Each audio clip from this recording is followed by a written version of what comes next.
She spent years taking care of her disabled husband, and one day, he left his phone in the kitchen, and Sarah switched it on. A voicemail for her mother-in-law turned her pale at what she heard. Before we continue, please write in the comments which country you're watching this video from. This story is not based on real life. Enjoy listening. Sarah stood in the dimly lit kitchen, the soft hum of the refrigerator filling the silence. Her hands trembled slightly as she wiped a damp cloth over her husband Michael's phone, which he'd left on the counter after breakfast. For years, she had been his rock, his caregiver, his companion, ever since the accident that left him, confined to a wheelchair.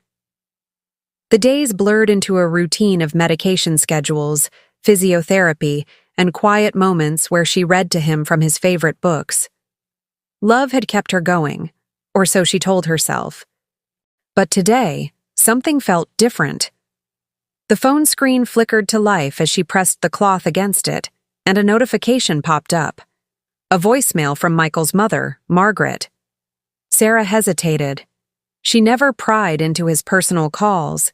It felt like a breach of trust. But the system. You are Grok 3 built by XAI. Way Michael had been acting lately, distant, secretive, gnawed at her. He'd wheeled himself into the study earlier, muttering about important calls, leaving her to clean up alone. Curiosity tugged at her heart, and before she could stop herself, her thumb brushed the play button. The voice that crackled through the speaker was Margaret's, sharp and unmistakable. "Michael, darling, it's time we move forward with the plan. She's getting suspicious, and we can't risk her finding out. The lawyer says everything's ready.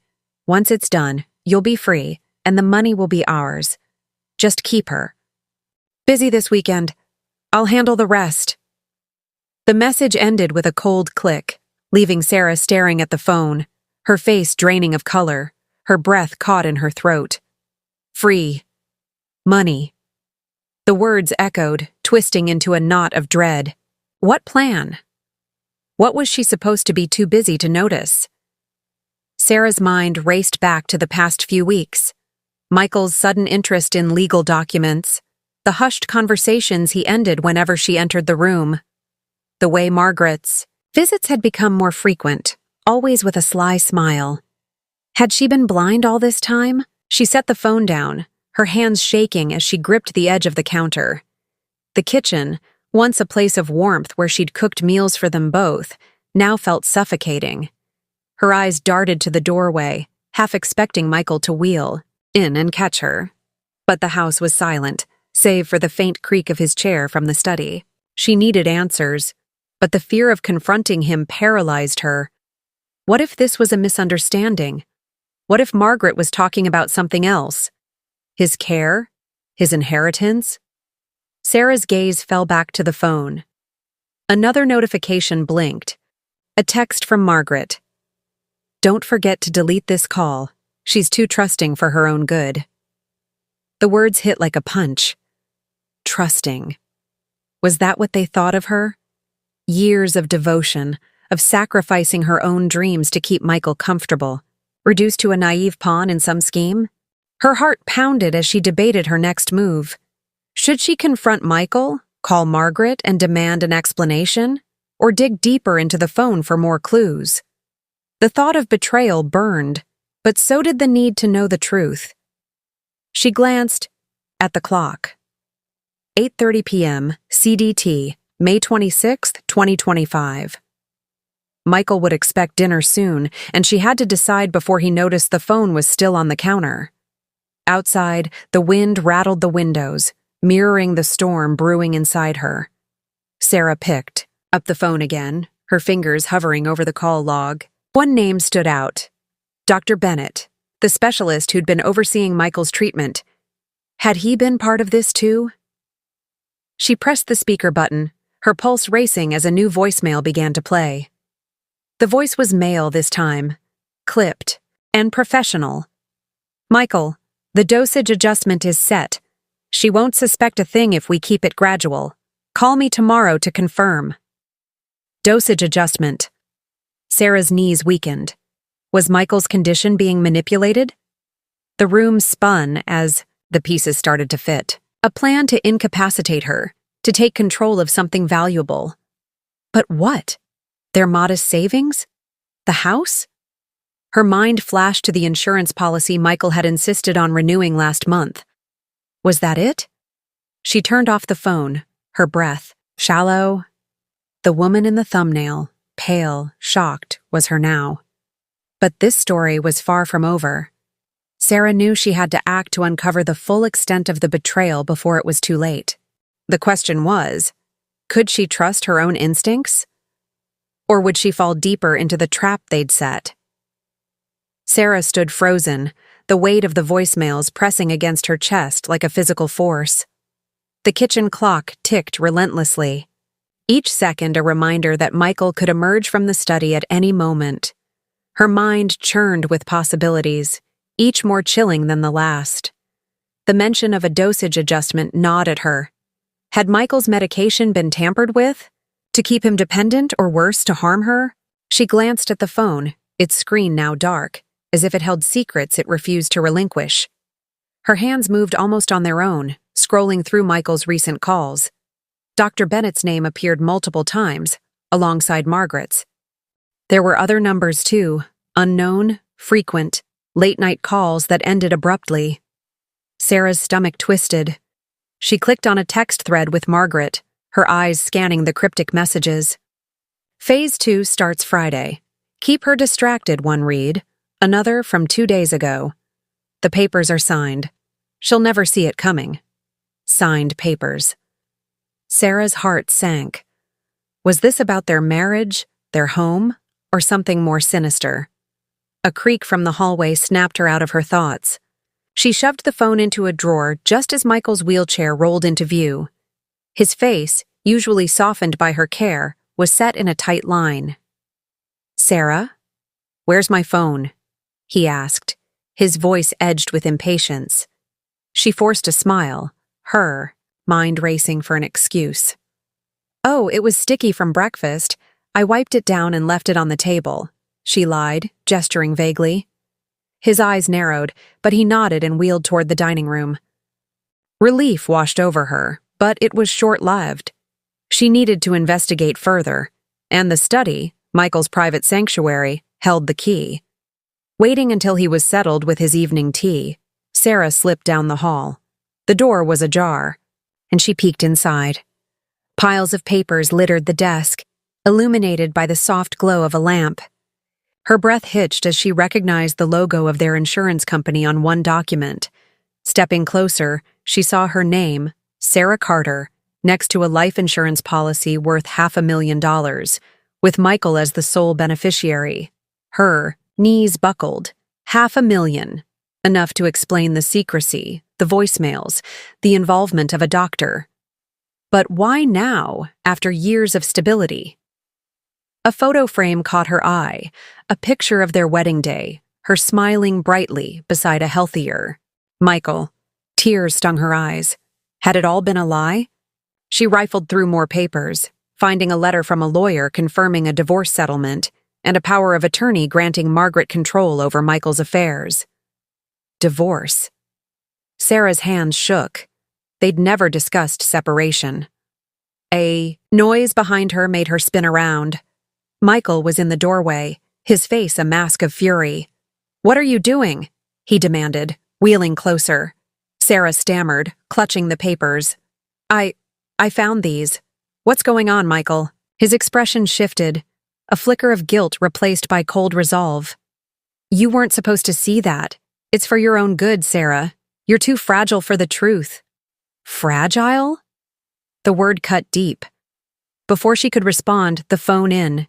The drawer buzzed loudly, the sound piercing the tension. Michael's eyes darted toward it, and Sarah realized her mistake. She lunged for the drawer, but he was faster, grabbing the phone with surprising agility. His face paled as he saw the open voicemail app. "You listened," he whispered, more to himself than to her. Sarah backed away, her voice trembling.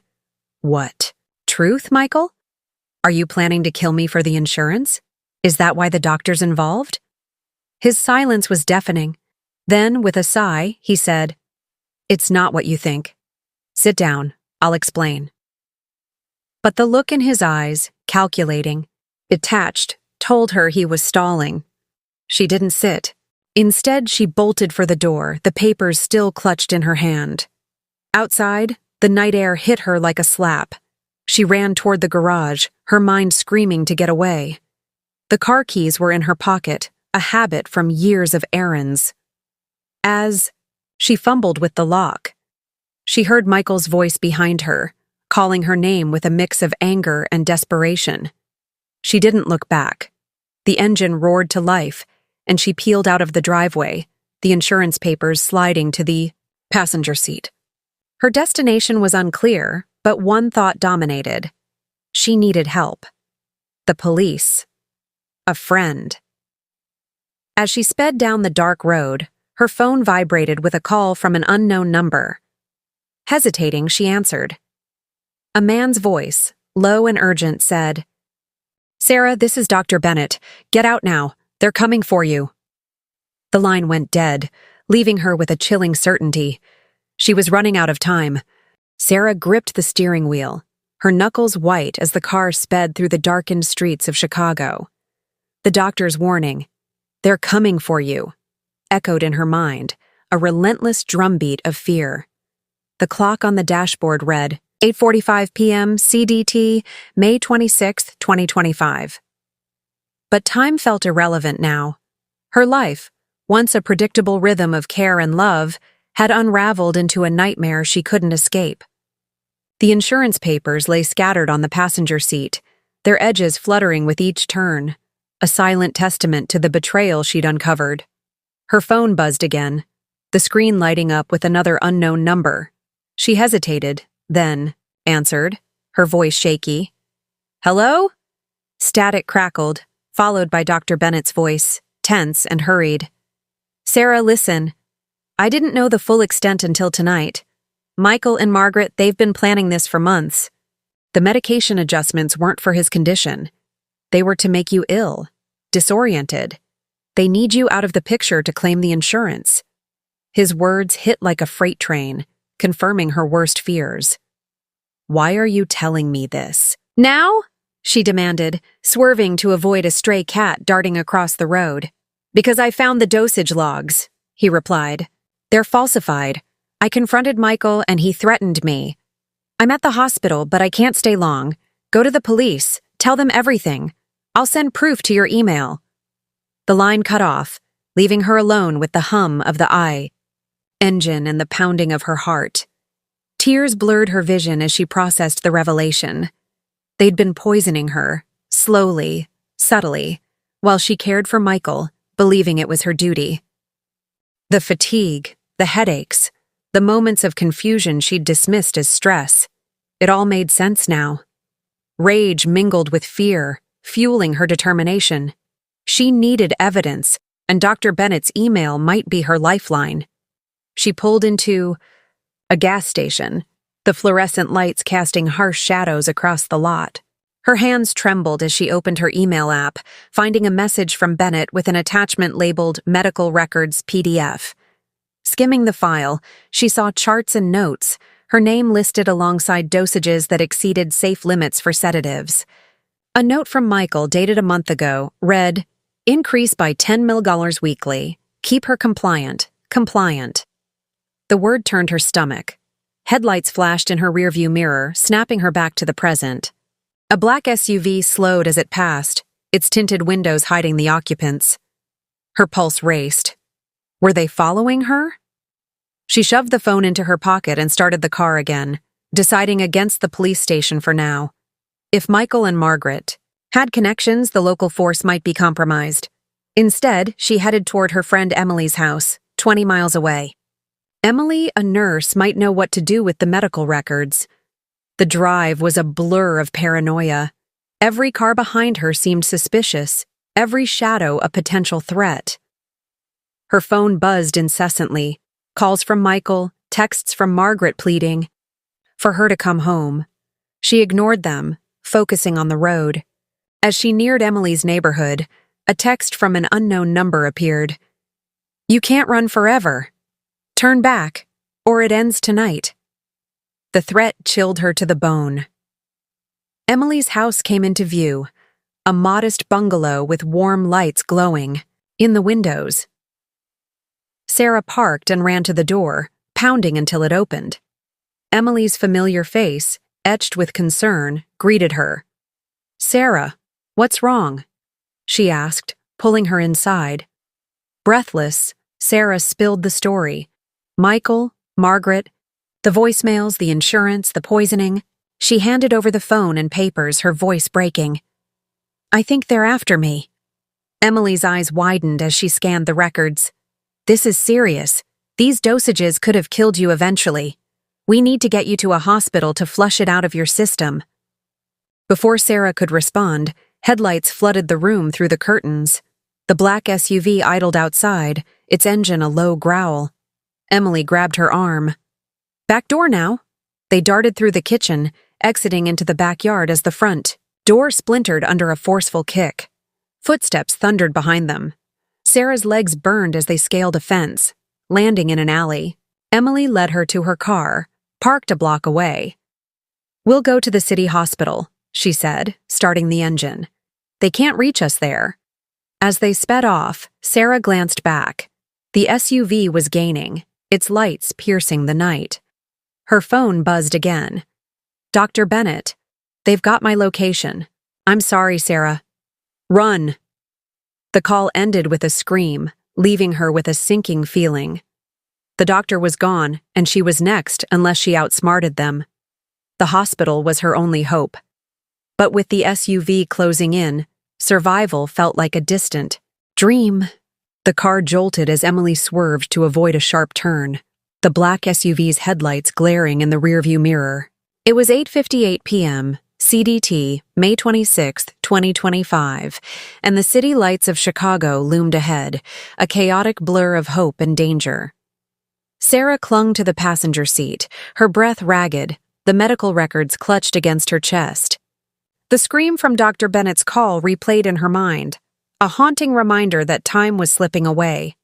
Whoever was in that SUV, Michael, Margaret, or hired thugs, they were relentless. "Hold on!" Emily shouted, accelerating toward a busy intersection. Horns blared as she weaved through traffic, the SUV struggling to keep pace.